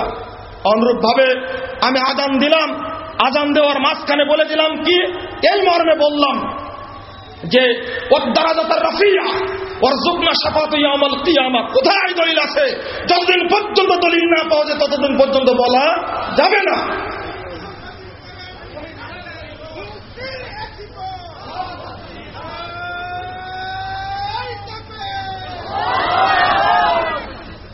রাসূলুল্লাহ সাল্লাল্লাহু আলাইহি ওয়াসাল্লাম একটা হাদিস আপনাদের শুনিয়ে দিই। আল্লাহ রাসূল বলেছেন, মান আমিলা আমালান, কেউ যদি কোনো আমল করে, লাইসা আলাইহি আমরুনা ফাহুয়া রাদ, ওই আমলের যদি নির্দেশ আমি মুহাম্মদ না দিই ওটা প্রত্যাখ্যাত, ওটা বর্জনীয়, ওটা চলবে না। সহিহ মুসলিম 2য় খণ্ডের 77 পৃষ্ঠা খুলুন। অতএব আপনি মুসলিম হিসাবে যে আমলই করুন না কেন ওই আমলের অবশ্যই দলিল থাকা লাগবেই। এটাই আপনার জন্য কল্যাণ হতে পারে। সূরা নাহাল 43 এবং 40 নম্বর আয়াতে আল্লাহ নির্দেশ দিয়েছেন দলিল সহ মানো। দলিল না পাওয়া গেলে মানা যাবে না। ফরজ সালাতের পরে, ঈদের পরে, ইফতারির সময়ে, বৈঠকের পরে, জুমার সালাতের পরে এবং সম্মেলনের পরে বিশাল এক মুনাজাত দেওয়া হয়। বিশেষ করে লক্ষ্য করি বাংলাদেশের কোটি কোটি জনগণ টেলিভিশনের মাধ্যমে মুনাজাতে শরীক হয়, টঙ্গীর ইজতেমার সময় আখেরি মুনাজাতে শরীক হয়। আমি চ্যালেঞ্জ ঘোষণা করলাম, পৃথিবীর ইতিহাসে এই প্রথার দলিল কোথায় আছে? যতদিন পর্যন্ত দলিল না পাওয়া যাবে ততদিন পর্যন্ত এর আনুগত্য করা যাবে না। দেখুন, আমি এবার একটু ইঙ্গিত দেব এই সাইডে। এই সাইড মানে আমরা আজকে তরুণরা কলেজে পড়ি, বিশ্ববিদ্যালয়ে পড়ি, আজকে আমরা কোন সংস্কৃতির অনুসরণ করছি বলুন তো? আগেই বলেছি, মুহাম্মদ ছাড়া অন্য কোনো ব্যক্তির আনুগত্য করা যাবে? অন্য কোনো ব্যক্তির অনুসরণ করা যাবে? যাবে না। আল্লাহ বলছেন, আতিউল্লাহ ওয়া আতিউর রাসূল ওয়া উলিল আমরি মিনকুম, তোমরা আল্লাহ এবং আল্লাহর রাসূলের আনুগত্য করো। ওয়া উলিল আমরি মিনকুম, তোমাদের মধ্যে যিনি উলুল আমর হবে তার আনুগত্য করো। এটা একটা নির্ধারণ করা বিরাট ব্যাপার। সবাই 3 জন লোক নিয়ে উলুল আমর সেজে বসে আছেন, তিনি নেতা হয়ে বসে আছেন। তিনি বলছেন আমি হব নেতা। যেটা উলুল আলম তাকে বলা হয় না। উলুল আলম আল্লাহর পক্ষ থেকে নিযুক্ত হয়, নির্বাচিত হন। অত সহজ নয়। এরপরে এখানে কথা আছে। আজকের অবস্থার দৃষ্টিতে আমি তরুণ সমাজকে বিশেষ করে আহ্বান জানাচ্ছি এবং যারা আজকে উপস্থিত আছেন মুরব্বীরা তাদেরকে তওবা করার জন্য আহ্বান জানাচ্ছি। আমি যদি রাজনৈতিক জীবনে গিয়ে, আমি যদি সামাজিক জীবনে গিয়ে, আমি যদি রাষ্ট্রীয় জীবনে গিয়ে আমার জীবনে যদি অন্য কোনো ব্যক্তির দর্শনে আনুগত্য করি, নিঃসন্দেহে ওটা গ্রহণযোগ্য কি? যে না, ওটা গ্রহণযোগ্য নয়। যেমন একটা উদাহরণ আমি পেশ করতে চাই। আজকে আপনারা অনেকে নিজেদেরকে পরিচয় দিতে থাকেন আমি সেকুলার, মানে আমি ধর্ম নিরপেক্ষ, তাই না? হিন্দু হন, বৌদ্ধ হন, খ্রিস্টান হন, যে জাতির হন না কেন, আমি বলেছি একটা কথা, মানব মুক্তির একমাত্র আশ্রয়স্থল কোনটি? ইসলাম। এখানে আমাকে খুঁজতে হবে। সেকুলারিজম সম্পর্কে আমি 2টা কথা বলবো। আমার বিশ্বাস যারা নিজেদেরকে ধর্ম নিরপেক্ষ বলে দাবি করতে চান তারা সেকুলারিজম সম্পর্কে জানেন না। এনসাইক্লোপিডিয়া ব্রিটানিকা 9 নম্বর খণ্ডের 19 পৃষ্ঠায় খুলুন। সেখানে বলা হয়েছে সুন্দর করে, secularism is a movement in society rejected away from orderliness to disorderliness. In the medieval period, there is a strong tendency for religious persons to despise human affairs and to meditate on God and afterlife. সংক্ষেপে বলছি, secularism একটা আন্দোলন, মতবাদ একটা আন্দোলন। সে দুনিয়া থেকে দুনিয়ার দিকে মানুষকে আহ্বান জানায়, খাও দাও ফুর্তি করো, আগামীকাল বাঁচবে কিনা বলতে পারো, নগদ যা পাও হাত পেতে নাও, বাকির খাতায় শূন্য থাক, এই সমস্ত কথা বলে থাকে তারা। এই মতবাদটা তৈরি হয় মধ্যযুগে। 3টি উদ্দেশ্য। একটি উদ্দেশ্য হলো আল্লাহর প্রতি তাচ্ছিল্য করা, 2 নম্বর যারা আল্লাহকে বিশ্বাস করে তাদেরকে নির্যাতন করা, এবং যারা পরকালকে মানে তাদেরকে অত্যাচার করা। 3টে উদ্দেশ্য তৈরি হয়। বলুন তো, যে ব্যক্তি, এটা ইহুদি খ্রিস্টানরাই বলছে, খ্রিস্টানদেরই সংখ্যা এনসাইক্লোপিডিয়া ব্রিটানিকার মধ্যে আছে। আপনি বলুন তো দেখি, যে ব্যক্তি মুসলিম ওই ব্যক্তি কি এই দর্শন মুখে নিতে পারে? প্রশ্ন আসে না। তাদের বক্তব্য হলো religion should not be allowed to come into politics. অনেক শিক্ষিত মানুষ আছেন, আপনাকে আমি অনুরোধ সহ বলবো, আপনাকে উভয় জীবনে কোরআন এবং সহিহ হাদিস মানতে হবে, একই প্ল্যাটফর্মে আসতে হবে যে প্ল্যাটফর্মের আবিষ্কার করেছিলেন পৃথিবীর ইতিহাসে সর্বশ্রেষ্ঠ মানুষ মুহাম্মদ রাসূলুল্লাহ সাল্লাল্লাহু আলাইহি ওয়াসাল্লাম। ওই প্ল্যাটফর্মে আপনাকে আসতে হবে। আমি এখানে বলি খ্রিস্টানদের বলি হলো religion should not be allowed to come into politics, it is merely matter between man and God. এই বলি মুসলমানের মুখ দিয়ে বের হতে পারে না। ধর্ম রাজনীতির মধ্যে ঢুকার অধিকার রাখে না, এটা কেবলমাত্র আল্লাহর বান্দার মাঝে নম করার বস্তু। বলুন নাউজুবিল্লাহ। রাজনৈতিক জীবন থেকে, সামাজিক জীবন থেকে, অর্থনৈতিক জীবন থেকে, পারিবারিক জীবন থেকে ইসলামকে বের করে টেনে নিয়ে এসে আমি মসজিদের চার দেওয়ালে বন্ধ করেছি। বিরাট ষড়যন্ত্র এটা। আমি আপনাকে বলতে চাচ্ছি, আপনি কি ব্যবসায় জীবনে সুদ খাবেন? কেন হাদিসে নাই ব্যবসা করতে হলে বেচা কিনা কিভাবে, কেতাবুল বুয়ু বেচা কিনা অধ্যায় রয়েছে। রাষ্ট্রীয় জীবনে, রাজনৈতিক জীবনে কিভাবে আইন তৈরি করতে হবে, প্রশাসন কিভাবে সাজাতে হবে, তার জন্য রয়েছে কেতাবুল ইমারা, বিচার ও প্রশাসন অধ্যায় আছে না হাদিসে? ওর আলোকেই আপনাকে তৈরি করতে হবে।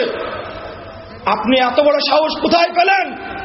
ইসলাম রাজনীতির মধ্যে ঢুকতে পারে না, ইসলাম রাষ্ট্রনীতির মধ্যে ঢুকতে পারে না, ইসলাম সমাজনীতির মধ্যে ঢুকতে পারে না, ইসলাম অর্থনীতির মধ্যে ঢুকতে পারে না। পৃথিবীর ইতিহাসে যদি কোনো ব্যক্তি শ্রেষ্ঠ রাজনীতিবিদ হন, তিনি হলেন মুহাম্মদ রাসূলুল্লাহ সাল্লাল্লাহু আলাইহি ওয়াসাল্লাম। পৃথিবীর ইতিহাসে কোনো ব্যক্তি যদি অর্থনীতিবিদ হন, তিনি হলেন আমার রাসূল মুহাম্মদ সাল্লাল্লাহু আলাইহি ওয়াসাল্লাম। পৃথিবীর ইতিহাসে কোনো ব্যক্তি যদি শ্রেষ্ঠ রাষ্ট্রবিজ্ঞানী হন, তিনি হলেন মুহাম্মদ রাসূলুল্লাহ সাল্লাল্লাহু আলাইহি ওয়াসাল্লাম। ইহুদিরা স্বীকার করেছে, খ্রিস্টানরা স্বীকার করেছে, of all the religious persons of the world, Muhammad is the most successful. পৃথিবীর ইতিহাসে যত বড় ব্যক্তির আবির্ভাব হয়েছিল তার মধ্যে শ্রেষ্ঠ এবং সফল ব্যক্তি হলেন মুহাম্মদ রাসূলুল্লাহ সাল্লাল্লাহু আলাইহি ওয়াসাল্লাম। আমি একজন মুসলিম হয়ে কিভাবে ইহুদি খ্রিস্টানদের দেওয়া দর্শনে আনুগত্য করতে পারি? প্রশ্নই আসে না। চলুন এবার কমিউনিজম মতবাদ। কোন ব্যক্তি সাম্যবাদকে সাপোর্ট করতে পারে না। তুমি ছাত্র, তোমার মধ্যে মুসলিমদের রক্ত আছে, তোমার মধ্যে আছে তিতুমের রক্ত, তোমার মধ্যে আছে বেরলভির রক্ত, তোমার মধ্যে আছে সাইয়েদ আহমদ বেরলভির রক্ত, তোমার মধ্যে আছে শাহ ইসমাইল শহীদের রক্ত, তোমার মধ্যে আছে আলীর রক্ত, তোমার মধ্যে আছে খালিদ বিন জিয়াদ, তারিক বিন জিয়াদের রক্ত, তোমার মধ্যে আছে ওমরের রক্ত। তুমি কিভাবে ছাত্রমৈত্রী করতে পারো বুঝে আসে না। কারণ এর দর্শন তৈরি করেছে কার্ল মার্কস। কার্ল মার্কস বলছে religion it is not statesman but man who creates.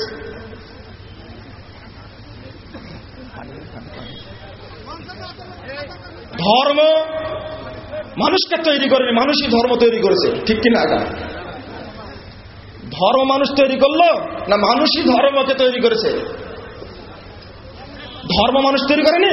কুল্লু মাউলুদিন ইউলাদুল ফিতরা, প্রত্যেকটি মানুষ তৈরি হয়েছে ফিতরাতের উপরে, ইসলামের উপরে। এই হাদিস শুনুন আপনারা।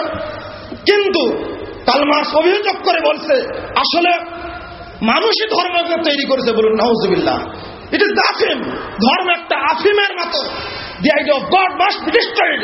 সুতরাং আল্লাহর ধারণা যে মানুষের মধ্যে আছে সেখান থেকে উৎখাত করা। বলুন নাউজুবিল্লাহ। আর আরেকটি মতবাদ, সেটা হলো ন্যাশনালিজম, জাতীয়তাবাদ। এটা তৈরি হয়েছে, এগুলো এটা হচ্ছে বুড়া মতবাদ। 1889 খ্রিস্টাব্দে, 1789 খ্রিস্টাব্দে তৈরি হয় ইউরোপের মতবাদ। এই মতবাদের উপাদান হলো ছয়টি উপাদানের মধ্যে একটি হলো ভাষা, বর্ণ, অঞ্চল, বংশ। আর একটি হলো শাসনতান্ত্রিক ঐক্য, অর্থনৈতিক ঐক্য। এই ছয়টি, এর মধ্যে ধর্ম আছে।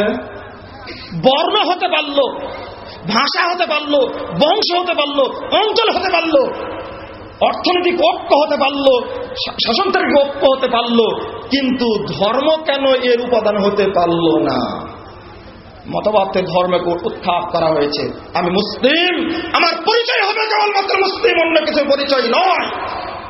জাতিগত মুসলিম, আকীদাগত, যেহেতু মুসলিমরা বিভক্ত হয়েছে দলে উপদলে, মুহাম্মদ সাল্লাল্লাহু আলাইহি ওয়াসাল্লামের মুখ থেকে বেরিয়ে আসা সেটা হলো ফাইন্নাকুম খুলুফুনা ওয়া আহলুল হাদিসে বাদানা। বলুন 1741 নম্বর হাদিস, বাইহাকি সোয়াবুল ইবনে হাসান সনদে বর্ণিত হয়েছে। আল্লাহ রাসূল ওসিয়ত করে গেছেন আবু সাঈদ খুদরি, তিনি বলছেন তোমরা আমাদের উত্তরসূরি এবং পরবর্তী আহলুল হাদিস। যুগ যুগ ধরে হকপন্থী কারা এই ব্যাখ্যা আজকে যাব না। তবে মুসলিম ঐক্যের মানদণ্ড একমাত্র আশ্রয়স্থল হলো মুহাম্মদ রাসূলুল্লাহ সাল্লাল্লাহু আলাইহি সাল্লাম। আজকে আপনি মুক্তি কোথায় খুঁজবেন? কোথায় মুক্তি খুঁজবেন? 4 খলিফা যাওয়ার পরে অস্থিরতা সৃষ্টি হয়েছিল, কিন্তু 5ম খলিফা হলেন দীর্ঘদিন পরে উমর বিন আব্দুল আজিজ। পৃথিবীতে দেখিয়ে গেলেন শান্তি কিভাবে ফিরিয়ে আনতে হয়। এ মুসলিম জনগণ, আজকে রাজনৈতিকভাবে দ্বিধা বিভক্ত, ধর্মীয়ভাবে মুসলিমরা দ্বিধা বিভক্ত, আবার শাসিত হচ্ছে সংখ্যালঘুর নামে। হিন্দু, বৌদ্ধ, খ্রিস্টান, আমি সবাইকে আহ্বান জানাতে চাই, হিন্দু হন, বৌদ্ধ হন আর অন্য দল যে কোনো দলের হন না কেন, কোথাও মুক্তি নেই। মুক্তি কেবলমাত্র রয়েছে পবিত্র কোরআন এবং সহিহ হাদিসের মধ্যে। আমরা জানতে পারি খলিফাদের ইতিহাস। একজন ব্যক্তি, কোন হিন্দু ব্যক্তিও যদি হয়, যদি নির্যাতন করে তাকে কোন মুসলিম ব্যক্তি তার প্রতিশোধ নেওয়া হয়নি। মিস্টার গান্ধী চেয়েছিলেন উপমহাদেশে যেন উমরের শাসন চালু করা যায়। কেন চাইলেন? শুধু তাই কেন জর্জ বার্নার্ড শাহ বললেন না, প্রথম বিশ্বযুদ্ধ পেরিয়ে গেছে, চারিদিকে রক্তের উলিখলা, নির্যাতন, অত্যাচার, এক রাষ্ট্র আর এক রাষ্ট্র আক্রমণ করে লাখো লাখো কোটি কোটি মানুষকে হত্যা করল। দ্বিতীয় বিশ্বযুদ্ধে এসে একই অবস্থা সৃষ্টি হলো। একমাত্র রক্ত পিপাসু, কি বলার নাম, হিটলার। এই হিটলার পর্যন্ত 1 কোটি 2 কোটি নয়, প্রায় 5 কোটি মানুষকে হত্যা করেছে। এরপরে জর্জ বার্নার্ড শাহ কেন বললেন, I believe if man like Muhammad poetism the dictatorship of modern world, he would succeed in solving his problem in a way that would be much needed peace and happiness. আমি বিশ্বাস করি আজকের এই নৈরাজ্যশীল পৃথিবীতে নির্যাতিত অবস্থায় যদি মুহাম্মদ সাল্লাল্লাহু আলাইহি ওয়াসাল্লামের মতো একজন ব্যক্তি এর দায়িত্ব গ্রহণ করেন, তাহলে সমস্ত নৈরাজ্য, সমস্ত দুর্নীতিকে বাতিল করে দিয়ে, দূর করে দিয়ে সুখ এবং শান্তিতে ভরে দিবে পৃথিবী। কেন বললেন এটা? শুধু তাই নয়, আমি শেষ করতে যাচ্ছি, অনুরোধ করব সামনে আসুন। আহলে হাদিসের পরিচয় ওই খ্রিস্টানরাই বলছে। The Ahle Hadith try to go back to first principles in restore the simplicity and purity to faith and practices. কেন এই সালে আধুনিক যুগের অক্সফোর্ড বিশ্ববিদ্যালয়ের প্রফেসররা কেন বলল আহলে হাদিসের পরিচয়? আহলে হাদিস, the followers of the prophetic tradition who profess to some view as the Ashabul Hadith or Ahle Hadith. আহলে হাদিসের পরিচয় দিতে গিয়ে বলছে আহলে হাদিস তারাই যারা রাসূলের অনুসারী, সেই যুগে যাদেরকে আহলে হাদিস বলা হয়, ওই ধারাবাহিকতা আজকে যাদেরকে আহলে হাদিস, আসহাবুল হাদিস বলা হয়। তারপর আরো কথা বলেছেন, আরেকটি কথা বলছেন, দি আহলে হাদিস try to go back to first principal. আহলে হাদিসরা চায় পূর্ব যুগে যে আকীদা এবং বিশ্বাস ছিল, সেই আকীদা এবং বিশ্বাসকে আবার পুনরুদ্ধার করে মানুষের বুকে চালু করতে চায়। আজকে বলতে চাই, সর্বস্বীকৃত আদর্শ মুহাম্মদ সাল্লাল্লাহু আলাইহি সাল্লামের আদর্শ। আমি ধর্মীয় জীবনে হই আর রাজনৈতিক জীবনে হই, সর্বক্ষেত্রে এটাই মেনে চলবো। এই রাজনৈতিক বিভক্তি থাকবে না, ধর্মীয় বিভক্তি থাকবে না।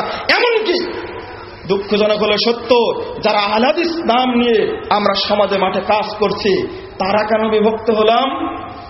আমি কি মনে করি সালাতে দাঁড়িয়ে রফল আযান করলে, সালাত পড়লেই আমি বেহেশতে চলে যাব? আমি কি মনে করি জোরে আমিন বললাম বেহেশতে চলে যাব? কে বলেছে? ঠিক যেমন জোরে আমিন বলতে হবে, বুকের উপর হাত বাঁধতে হবে, রফল আযান যেমন মসজিদে করতে হবে, অনুরূপ ভাবে বেরিয়ে গিয়েও আপনাকে মুহাম্মদ সাল্লাল্লাহু আলাইহি ওয়াসাল্লামের রাজনীতি করতে হবে। কেন আপনি সঙ্গ দিলেন বস্তা বসা রাজনীতির সাথে? আপনি কেন সঙ্গ দিলেন উপমহাদেশে তৈরি হওয়া মওদুদি মতবাদকে আপনি গ্রহণ করলেন কেন? মওদুদির আদর্শ ছিল, তিনি মনে করেন আল্লাহ সর্বত্র বিরাজমান। আমার আদর্শ হলো আল্লাহ আরশের উপরে সমাসীন। আমার আদর্শ হলো মুহাম্মদ সাল্লাল্লাহু আলাইহি ওয়াসাল্লাম মাটির তৈরি, মওদুদি আদর্শ হলো মুহাম্মদ সাল্লাল্লাহু আলাইহি ওয়াসাল্লাম নূরের তৈরি। আমি কিভাবে, আমার আদর্শ হলো আল্লাহ রাসূল 8 রাকাত তারাবি পড়েছেন, আমি পড়বো 8 রাকাত। মওদুদির আদর্শ হলো তারাবি হলো 20 রাকাত। আমি কিভাবে তার আদর্শ গ্রহণ করতে পারি? মনে রাখুন, কাল কিয়ামতের মাঠে এই দ্বিমুখী আদর্শের মানুষের কাছে রাসূলের কোনো সাহায্য থাকবে না। কাল কিয়ামতের মাঠে আল্লাহ রাসূলকে আমি ইমাম বানাতে পারবো না, আমি আহলে হাদিস বলে স্বীকার করতে পারবো না। অনুরূপভাবে আহলে হাদিস বলে আমি কিভাবে ধর্মনিরপেক্ষ হতে পারি? আমি কিভাবে নৌকার বৈঠা করতে পারি? আমি আহলে হাদিস, আমি কিভাবে বিধানের কোরআনের শিশুর ভূমিকা ধরতে পারি, আমি আহলে হাদিস হয়ে কিভাবে নাঙ্গলের মুখে ধরতে পারি, আমি আহলে হাদিস আহলে হাদিস, কিসের তাবলীগ, কিসের জামাত ইসলাম, কিসের আমি আওয়ামী লীগ, কিসের আমি বিএনপি, কিসের আমি জাতীয় পার্টি, কিসের আমি অন্য দল, আমি কেবলমাত্র আহলে হাদিস আহলে হাদিস।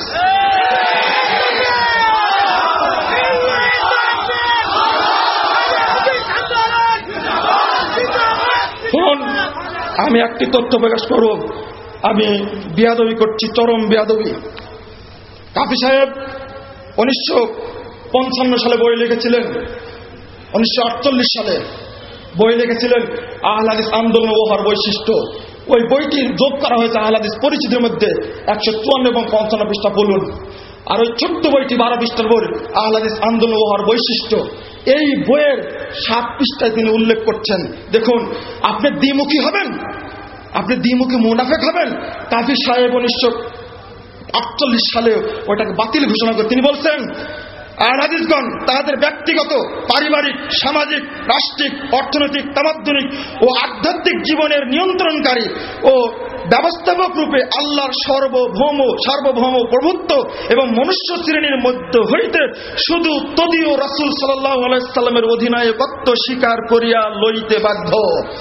যাহারা উল্লিখিত নীতি সমূহ মান্য করিতে প্রস্তুত নহেন, তাহাদেরকে আহলে হাদিস রূপে গণ্য করা যেরূপ অন্যায়, তাহাদের আহলে হাদিস হইবার দাবিও তদ্রূপ অর্থহীন।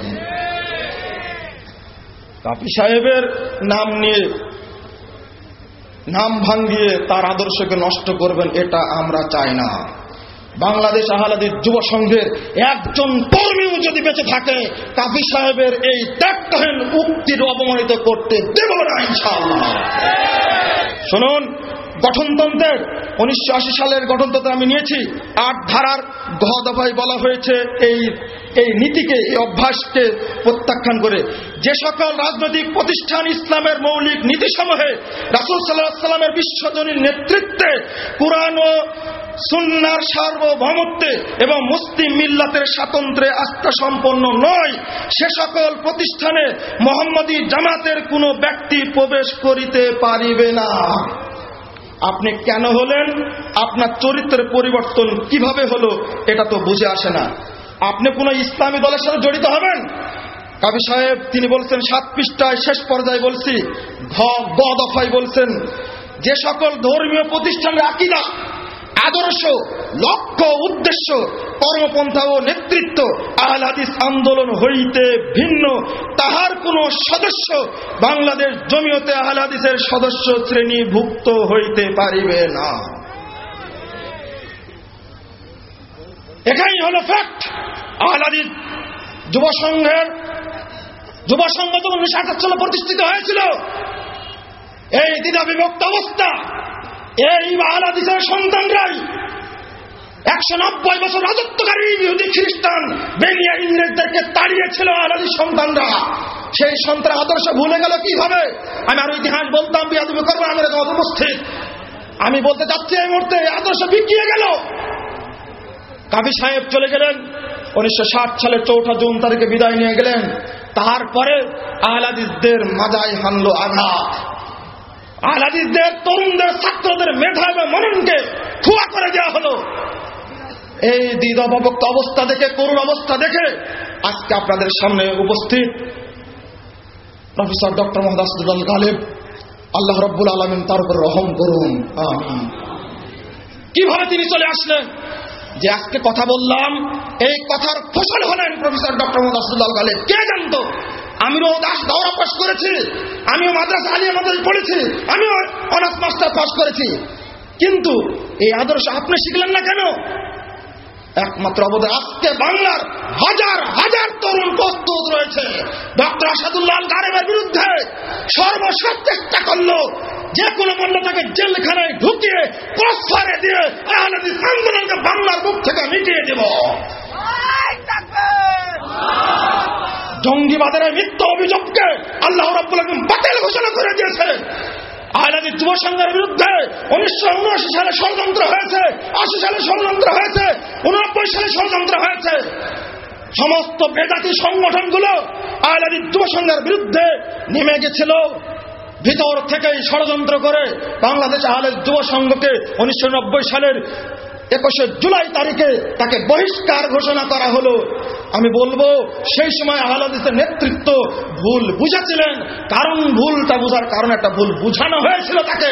তারা বুঝিয়েছিল যারা বেদাতি শিরকপন্থী, তারা যারা ইসলামের রাজনীতিকে বিশ্বাস করে, শিয়া রাজনীতি এবং মাযহাবী রাজনীতিকে বিশ্বাস করে, এই সমস্ত ব্যক্তিরা সেদিন বুঝাতে চাচ্ছিল যে ডক্টর গালেব যদি গজে উঠে তার কর্মীরা একজন কর্মীর বেঁচে থাকা অবস্থায় বাংলার বুকে কোনো ফেঁকি আইন তৈরি করতে দিবে না। এটা বুঝতে পেরেছিল তারা। তখনই আহলে হাদিস নেতৃবৃন্দকে বুঝায়া ডক্টর গালেবকে বহিষ্কার করা হলো, বলে দেওয়া হলো। আরাফাতে বেরিয়ে আসলো 1990 সালের 24 জুলাই তারিখে 30 বর্ষ 48তম সংখ্যার 5-এর পরে 3-এর কলম খুলে দেখুন, সেখানে বলা হলো আহলে হাদিস যুব সংঘ এবং আহলে হাদিস ছাত্র আন্দোলন সম্পর্কে বিস্তারিত আলোচনা হয়। অতঃপর উভয় সংস্থার সহিত সম্পর্কহীনতা ঘোষণা করার সিদ্ধান্ত গৃহীত হয়। ইন্না লিল্লাহি ওয়া ইন্না ইলাইহি রাজিউন। এই দিনটা ছিল আহলে হাদিস যুব সংঘের জন্য চরম একটা কাল। আমি বলতে চাই এটা ছিল সম্পূর্ণ অন্যায়। আবার উল্টে চাপিয়ে দেওয়া হলো এই মর্মে ডক্টর আসাদুল্লাহ আল গালেব আহলে হাদিসদেরকে বিভক্ত করেছে। মিথ্যা, মিথ্যা, চরম মিথ্যা। সাক্ষী দেবে ইতিহাস, আমার বয়স সাক্ষী আমাকে দিবে না। আমি শেষ মুহূর্তে বলে যেতে চাই, আজকেও পবিত্র কোরআন এবং সহিহ হাদিসের প্ল্যাটফর্ম একটাই। আমি আপনাকে বলবো না পিছে আপনি আহলে হাদিসের সিল মেরে চলুন, এটা বলবো না। আমি বলবো যেখানেই থাকুন না কেন আল্লাহর পক্ষ থেকে নাজিল হওয়া পবিত্র কোরআন এবং সহিহ হাদিসকে সার্বিক জীবনে মেনে চলুন। আল্লাহ রাব্বুল আলামিন আমাদেরকে যেন সেই তৌফিক দান করে। কখনোই বিভক্তি যেন আমরা না চাই। কেন বিভক্তি থাকবে? কথা এটাই। আর আপনারা যদি সংখ্যাগরিষ্ঠতার দিক লক্ষ্য করেন, আমি একটি কথা না বলে পারছি না। ডক্টর আল্লামা ইকবাল বলেছিলেন, সেই সময়ে বলেছিলেন, যখন উপমহাদেশের রাজনীতি, যখন ইংরেজরা শাসন করছে, তখন ঐক্যবদ্ধ হওয়ার জন্য বলেছিলেন, বাতানে সোয়াব কাবাইল কো তুড়ো, রুসুমে খুন কে সালাসিল কো তুড়ো, এহি দিনে মুহকাম এহি ফতহেবাব কে দুনিয়া মে তাওহীদ হবে হিজাব। যত রকমের দলীয় বিভক্তি আছে সমস্ত ভেঙ্গে চুরমার করে যাও। যত রকমের রসম রাওয়াজ আছে, 2 আযান, মুনাজাত, মিলাদ, কিয়ামের মতো যত রসম রাওয়াজ সবগুলো ভেঙ্গে চুরমার করে যাও। এহি দিনে মুহকাম, এটাই হলো দিনের নির্দেশ। এহি ফতহেবাব, এখানে রয়েছে বিজয়ের দরজা কে দুনিয়া মে তাওহীদ হবে হিজাব। যখন এগুলো ভেঙ্গে চুরমার করে দিতে পারবে, তখনই দেখবে পৃথিবীর বুকে তাওহীদের পতাকা পথ করে উঠতে শুরু করেছে। আজকেও আমি ওই আহ্বান আপনাদের প্রতি জানাচ্ছি, বিভক্তি দূর করে দিন। আর একটি কথা, সেটা হলো একজন ব্যক্তির নেতৃত্বে আসতে হবে। আল্লামা ইকবাল বলছেন কি জানেন? ফার্সি কবিতা কারিজ আজদার জামহুরে গুলাম পাকতে কারেশো কে দুসদ খার ফিক্রি ইনসানি নামি আয়াত। ফার্সি কবিতায় বলছেন, পালাও গণতন্ত্র থেকে, অধিক সংখ্যালঘু থেকে পালাও তোমরা, বরং একজন ব্যক্তির আনুগত্য করো। কারণ 200 গাধার মস্তিষ্ক থেকে কখনো একজন মানুষের ব্রেন তৈরি হয় না। তৈরি হয় 200 গাধার মস্তিষ্ক থেকে। অতএব এক নেতৃত্ব গ্রহণ করতে হবে, এটাই হলো উলুল আমর। আর এটাকে নির্বাচন করেন আল্লাহ রাব্বুল আলামিন। অতএব মুসলিম ঐক্যের একমাত্র প্ল্যাটফর্ম ইসলাম এবং আদর্শ হলেন মুহাম্মদ রাসূলুল্লাহ সাল্লাল্লাহু আলাইহি সাল্লাম। আসুন আমরা ঐক্যবদ্ধভাবে জীবন যাপন করি। আল্লাহ আমাদের সেই তৌফিক দান করুন, আমিন। সকলকে আন্তরিক মোবারকবাদ জানিয়ে যারা আজকের এই প্রোগ্রামের আয়োজন করেছেন তাদেরকে ধন্যবাদ জানিয়ে আল্লাহ যেন আমাদের কবুল করুন এই দোয়া করে বিদায় নিচ্ছি। আসসালামু আলাইকুম ওয়া রাহমাতুল্লাহি ওয়া বারাকাতুহু।